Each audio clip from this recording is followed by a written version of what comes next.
Bonjour et bienvenue pour cette deuxième journée de la foire de Châlons. Aujourd'hui, une journée dédiée au tourisme et à la gastronomie. Justement, nous allons rencontrer Laurence Padiou, qui est la directrice de l'Office de tourisme. Laurence, bonjour. Bonjour Renaud. Alors, une question toute simple. Quel est le patrimoine culturel de la région de Châlons en Champagne? Alors, il est très divers. On a tout d'abord un patrimoine architectural extraordinaire. Nous sommes d'ailleurs ville d'art et d'histoire depuis 2007, avec un patrimoine civil très important, mais aussi religieux, avec deux églises classées au patrimoine mondial de l'UNESCO, si l'on compte également la basilique Notre-Dame de l'Épine, l'église Notre-Dame-en-Vaux. On a une magnifique cathédrale et puis de très beaux bâtiments partout dans le centre historique de la ville. On a une magnifique préfecture, de magnifiques chambres de commerce et puis une architecture typique qui est ce mélange de craie et de briques qu'on appelle l'appareillage champenois, qui fait de très beaux édifices, et notamment le château du Marché. On a aussi une chance énorme à Châlons, c'est d'avoir notre centre-ville qui est traversé par des cours d'eau. Et cette chance, on l'exploite, je dirais, à travers nos balades en barque. Et on propose ainsi aux touristes de faire une visite de la ville différente, insolite et en même temps, je dirais, merveilleuse, qui permet de passer de la nature, puisqu'on circule dans les jarres, on navigue, je dirais, avec nos bateaux dans les jarres, et puis après on se retrouve en plein cœur de ville, dans des rues, on traverse des ponts sous des rues commerçantes, on peut admirer des édifices souvent sous des angles différents qu'on ne peut les voir à pied. Donc ce qui compte aussi, c'est d'avoir un très beau patrimoine, mais c'est aussi de proposer des visites intéressantes pour le découvrir. Alors justement, je crois que les balades en barque sont le produit phare de l'Office de tourisme et il existe tout au long de l'année différentes formules. Oui, c'est ça. On essaie de faire vivre ces balades en barque tout au long de l'année, à condition de ne pas être trop frileux, ça paraît tout à fait possible. Donc on tourne évidemment beaucoup l'été, puisque là la végétation est magnifique et puis le temps s'y prête beaucoup. Mais on profite des différents événements de l'année pour faire des balades en barque thématiques. Pour Halloween, par exemple, avec distribution de bonbons, pour Noël, avec dégustation d'un vin chaud ou d'un chocolat chaud sur la barque. Ensuite, on fait des balades spéciales Saint-Valentin, où là, les passagers ne sont que deux sur le bateau pour une balade, et ainsi de suite tout au long de l'année. Donc de très nombreux trésors à découvrir sur la région de Châlons. Et en parlant de trésors, moi je vous propose d'aller voir des trésors un peu différents sur le principe du géocaching. Exactement, une nouvelle façon de faire du tourisme. Merci Laurence. Je vous en prie. Alors, le géocaching, ça se passe par ici.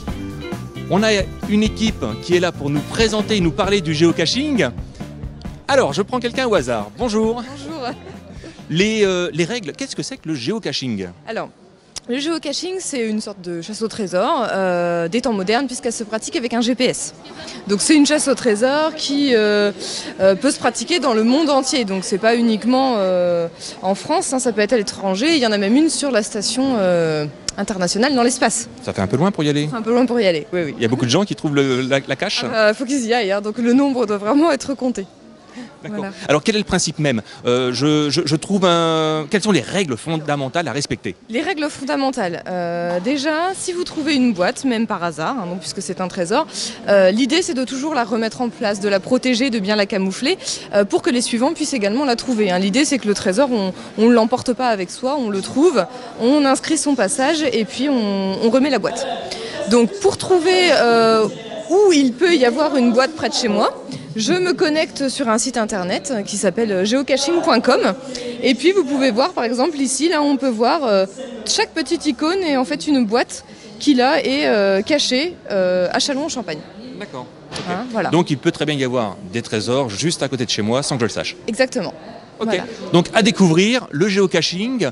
Combien de caches à peu près sur la Marne, vous savez ça? Oh alors là je sais pas combien il y a de caches déjà, rien qu'aux alentours de Châlons.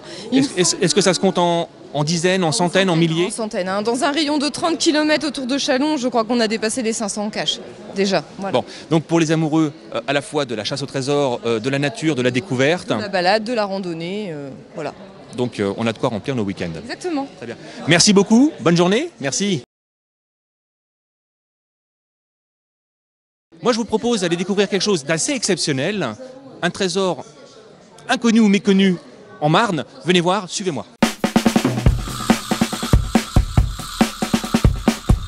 Benoît, bonjour. Bonjour. Alors expliquez-nous un petit peu quel type de produit vous présentez sur la foire. Alors ponctuellement, la truffe de la Champagne un petit peu avant saison, puisque la saison commence normalement d'octobre à décembre. Et c'est un produit qui a toujours existé en Champagne, donc c'est vrai qu'on aime à le faire un petit peu connaître et reconnaître par rapport à la truffe noire. Donc c'est vraiment la truffe de la Marne, c'est pas la truffe du Sud qu'on a rapportée ici, c'est vraiment un produit qui est présent dans nos forêts. Et nous, au travers de nos truffières, on a 5 hectares de truffières, donc on essaye de faire connaître ce produit intéressant et qui n'est pas simplement que le côté luxe. On essaye, nous, justement, de faire connaître ce produit pour ses arômes, pour ses qualités, et non juste le côté hyper luxe comme un petit peu dans certains coins. Alors, tout à l'heure, on a discuté un petit peu, juste avant de faire connaissance, et vous me disiez que les truffières, en fin de compte, dans la Marne, il y en a quand même. Alors moi je suis président de l'association marnaise des producteurs de truffes et on revendique maintenant 25 hectares de plants mycorhizés implantés dans le secteur de la Marne. Donc c'est pas énormément, mais c'est un début. C'est pas une activité principale, c'est toujours une activité complémentaire. Donc c'est vrai que petit à petit, depuis 25 ans maintenant, on travaille pour réincorporer la truffe de la Champagne, la truffe de Bourgogne, parce qu'elle s'appelle comme ça, au niveau de notre secteur. Une question un peu curieuse, comment vous faites pour trouver les truffes? Est-ce que vous utilisez un chien, un cochon, autre chose? Alors il y a 3 moyens de trouver de la truffe, la mouche, le cochon et le chien. Moi c'est vrai que le chien, j'ai vraiment plaisir à dresser un chien, j'ai vraiment plaisir à travailler avec le chien. Le cochon reste anecdotique et historique quand on ne savait pas vraiment dresser des chiens. Et la mouche, pareil, c'est très très anecdotique puisque quand on n'a pas le chien ni le cochon, on va essayer d'observer un type de mouche qui recherche la truffe aussi pour y pondre, pour sa reproduction.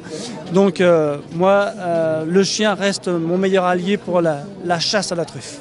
Allez, ma dernière question. Là, je vois que vous avez des produits sûrement à base de truffes. Qu'est-ce que c'est là-bas? C'est de la bière? Alors la bière, non. La bière, elle n'est pas à la truffe, pas encore. Ça, c'est une bière qu'on fait faire par la brasserie d'Orgemont. Une bière 4 céréales. Donc c'est une recette propre à l'auberge des Moissons.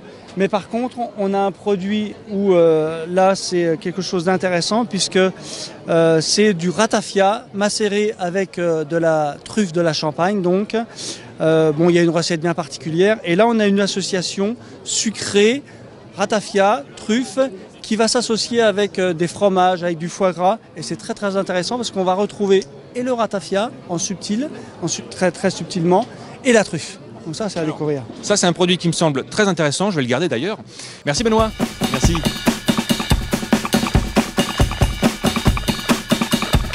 Alors, nous sommes avec Pauline qui présente en fin de compte des légumes bio. Pauline, bonjour. Bonjour. Alors, qu'est-ce qu'on a ici là sur la table comme type de légumes? Alors, on a essentiellement des tomates qui, en ce moment, à la fin de la saison de la tomate, des courges qui vont arriver pour le mois de septembre et pour tout l'hiver, et les 2 paniers, un grand et un petit, que je propose à la vente. Voilà. D'accord. Pour faire du bio, comment est-ce qu'on fait? Il y a des normes à respecter, des cahiers des charges? Comment ça se passe? Alors, il y a un cahier des charges qui est établi par l'Union européenne et, pour être certifié. Ensuite, on choisit un organisme certificateur. Donc, pour ma part, c'est EcoCert. Et en fait, il y a des contrôles qui sont effectués 2 fois dans l'année. Une première fois sur l'aspect plutôt réglementaire papier et une deuxième fois à l'improviste. Ils viennent vérifier s'il n'y a pas de traitement dans nos cultures. Voilà. Bon, est-ce que tous les légumes peuvent être bio? Oui. Oui. Oui. Okay. Et en social, je ne vois pas de légumes qui ne pourraient pas être certifiés bio. Okay.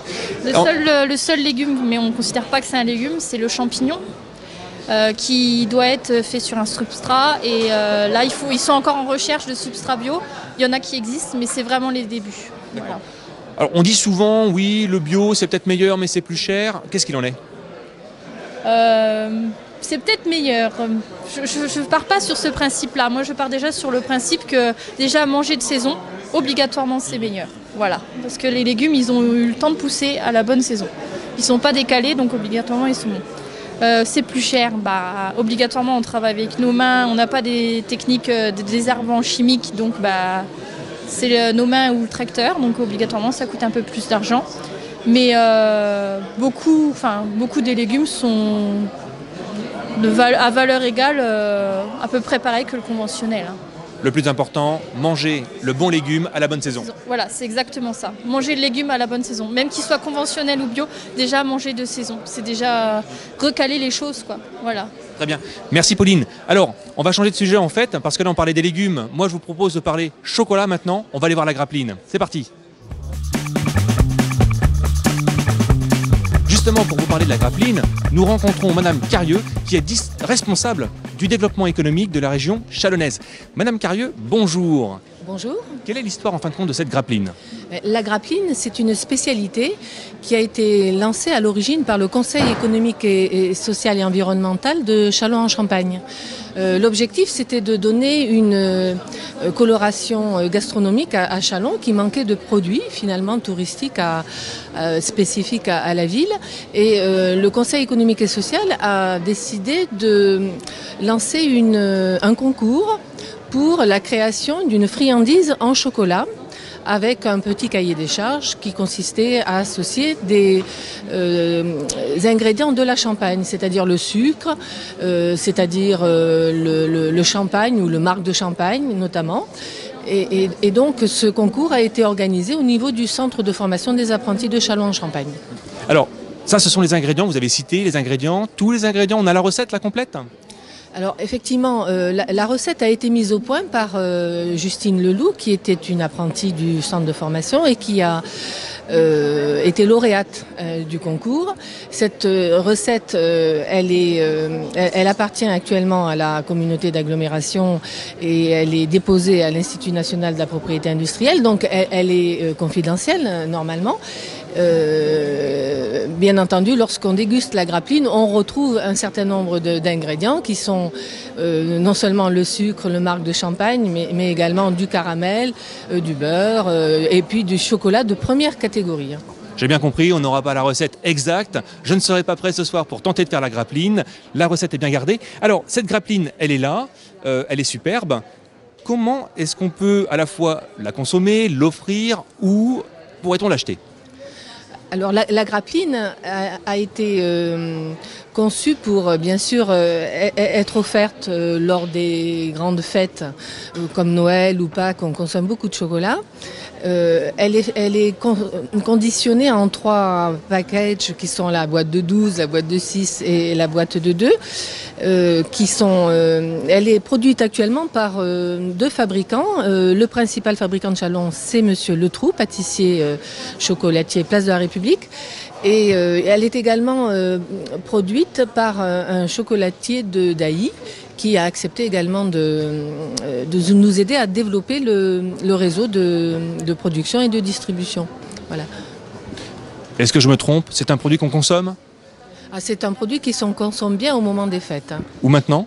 Et actuellement, le temps est un peu chaud, mais on peut le trouver sur certaines assiettes, en boîte de 2 par exemple, lors des réunions entre amis. Bon, moi je vous pose la question, c'est parce que je ne vais pas hésiter. Je vais en prendre un tout de suite, le consommer, parce que la Grappeline, c'est avant tout un produit chalonnais. Et vivons, mangeons, consommons chalonnais si on peut. Très bien, merci de développer notre notoriété par la Grappeline. Merci beaucoup, merci.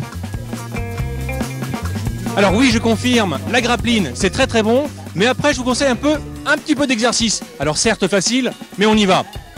En avant, Tornado!